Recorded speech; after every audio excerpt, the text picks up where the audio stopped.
Kalian mungkin kenal saya sebagai atlet Muay Thai, tapi selain sebagai atlet, saya juga mengelola sasana dan menjadi promotor event di Baku Hantam Championship.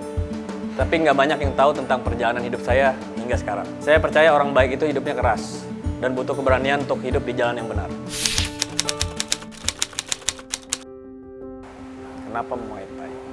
Waktu saya SMU, zamannya sering berantem, saya sering pakai Muay Thai juga. Efektif banget untuk berkelahi dulu ya. Dan setelah saya nyobain, diajak temen, asik banget, seru banget, benar-benar olahraga banget. Ya akhirnya saya pilih untuk buka Muay Thai di Tangerang. Waktu itu sasana Muay Thai juga masih jarang banget. Mungkin di Indonesia baru ada 3 atau 4 ya. Jadi salah satu pioner pertama di Indonesia ya Golden Camp ini. Perjalanan menjadi atlet itu sulit, apalagi di Indonesia. Dan keluarga saya kebetulan nggak ada yang pernah jadi atlet. Jadi waktu keputusan saya memilih jadi atlet, nggak ada yang mendukung. Dan setelah saya menjadi atlet pun, ya memang sih, untuk kayak mencari uang, mencari rezeki di dunia atlet itu memang agak sulit. Kenapa sulit ya? Karena pengurus-pengurus yang jadi pengurus di olahraga itu bukan orang-orang olahraga. Itu yang sulit.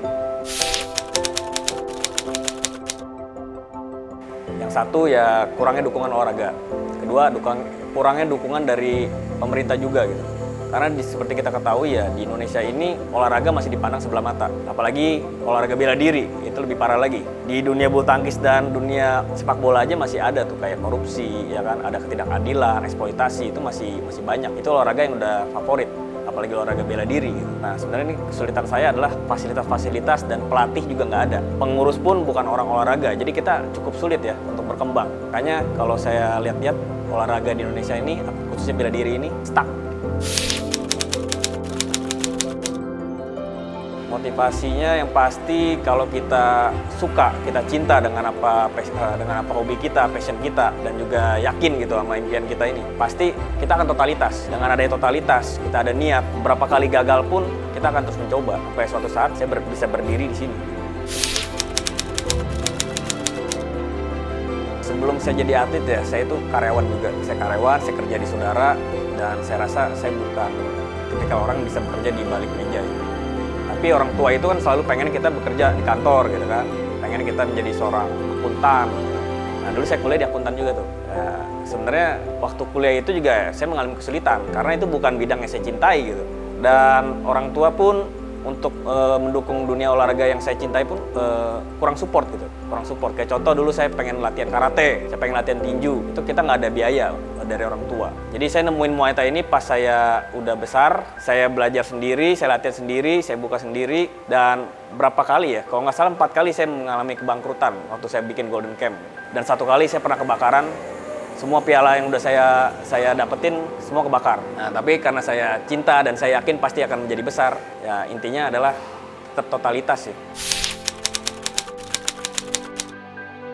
Saya ingin menciptakan industri olahraga seperti kayak di Amerika atau di Thailand, di mana industri olahraga itu sudah sangat berkembang pesat.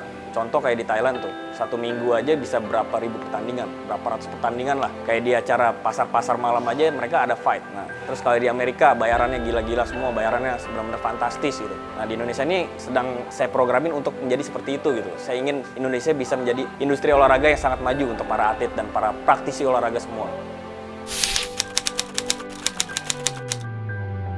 Yang pertama sih kita benahi dulu ya dari sisi atletnya, dari sisi cabur-cabur di tiap daerah. Karena masih banyak sekali nih eksploitasi terhadap atlet, terhadap cabur. Banyak sekali tikus-tikus anggaran yang cuma pakai nama olahraga untuk mencari anggaran untuk kepentingan mereka sendiri gitu.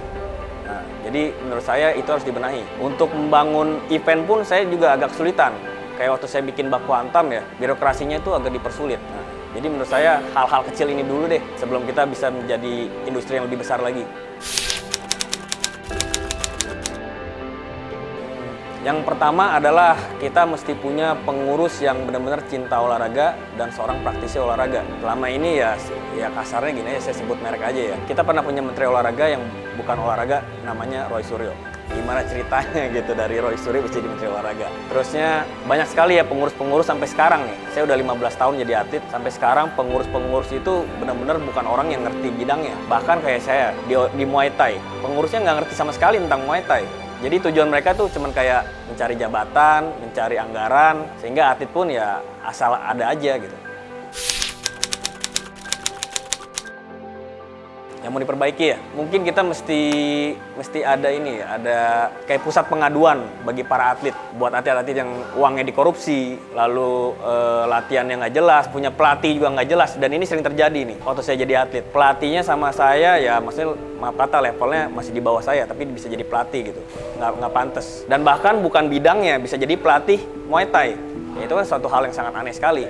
Jadi kalau kalian tanya mana prestasinya, ya kalau kepengurusannya seperti ini ya prestasi pasti jauh gitu loh.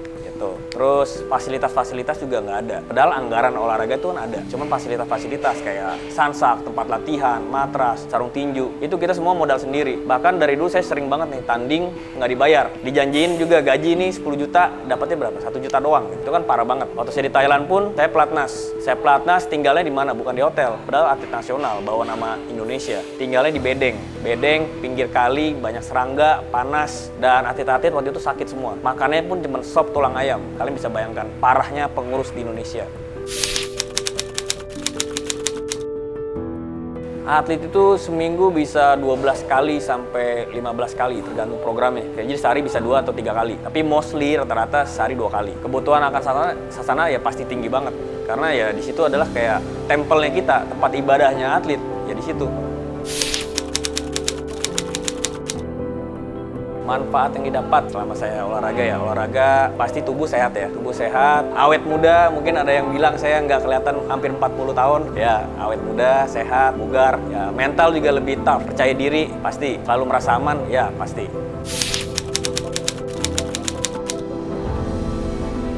Buat saya semua orang harus olahraga, jadi jangan tunggu sampai kalian sakit baru kalian olahraga. Jadi semua orang tuh harus olahraga. Kenapa ya? Karena olahraga itu bisa membuat kita tuh lebih bugar, lebih sehat, pikiran, fisik juga prima, dan juga membentuk hormon-hormon yang hormon-hormon anti stres seperti dopamin, endorfin. Nah itu penting banget. Jadi kalian tuh nggak gampang menyerah, nggak gampang baperan. Enjoy aja. Jadi lebih enjoy.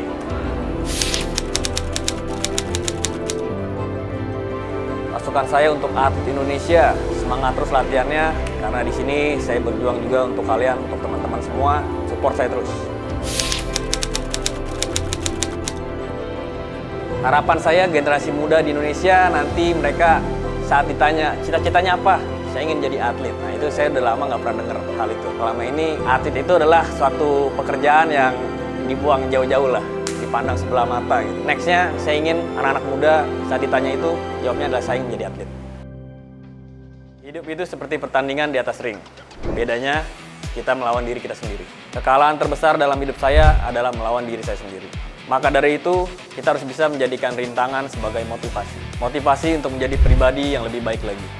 Membuktikan tidak hanya kepada orang lain, tapi juga kepada diri sendiri. Kalau kita harus dan pasti bisa. Semangat selalu untuk sis dan bro di luar sana yang sedang berjuang melawan kerasnya kehidupan. Kalian kuat, kalian adalah fighter.